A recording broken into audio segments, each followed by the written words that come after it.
भारतीय जनता पक्षाने आता आपले रंग आणि आपली ताकद दाखवायला सुरुवात केलेली आहे।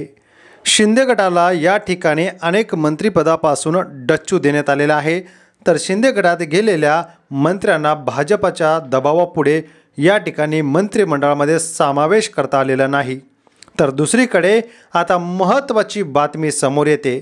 या ठिकाणी मंत्रिमंडळाचा शपथविधी झाल्यानंतर रुसवे फुगवे समोर येत आहेत।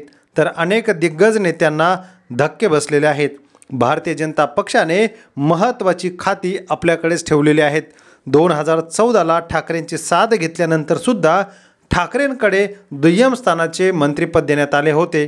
त्यावेळेस आताचे उपमुख्यमंत्री आणि माजी मुख्यमंत्री ज्यांनी ठाकरेंची साथ सोडली, भाजपसोबत गेले, ते एकनाथराव शिंदे यांनी भर सभेमध्ये रडत रडत राजीनामा देण्याची मागणी केली होती। मात्र त्याच वेळेस या ठिकाणी एकनाथ शिंदे यांना पुन्हा भाजपने जवळ केले आणि पक्ष फोडाफोडीमध्ये या ठिकाणी शिवसेनेचे 2 तुकडे झाले।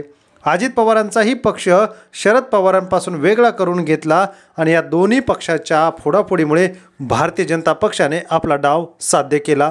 सरकार आलं, स्थापन झालं, मात्र 40 आमदारांना, सोबत गेलेल्या आमदारांना काय मिळालं हे आता मात्र कळत नाहीये।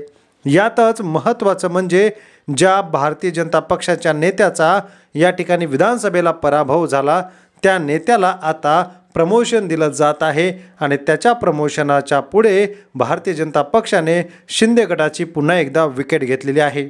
बातमी आहे विधान परिषद अध्यक्षपदाची। या ठिकाणी राम शिंदे हे जवळपास नाव निश्चित झालेलं आहे। तर डॉक्टर नीलम गोरे यांचा पत्ता या ठिकाणी कट झालेला आहे। यावरून पुन्हा एकदा नाराजी शिंदे गटामध्ये पसरलेली आहे। भारतीय जनता पक्षाला विधानसभा अध्यक्ष आणि शिवसेनेला विधान परिषद अध्यक्ष असं मिळायला हवं होतं। मात्र ही शिवसेनेची मागणी फेटाळून लावत जवळपास राम शिंदे हे 19 तारखेला अर्ज दाखल करून या ठिकाणी निवडणुकीला सामोरे जाणार आहेत। मात्र राम शिंदे यांचं अध्यक्षपद जवळपास निश्चित झाल्यामुळे शिंदे गटाची ही दुसरी विकेट भाजपने घेतल्याची चर्चा रंगू लागलेली। आपल्याला काय वाटतं कमेंट करा। धन्यवाद।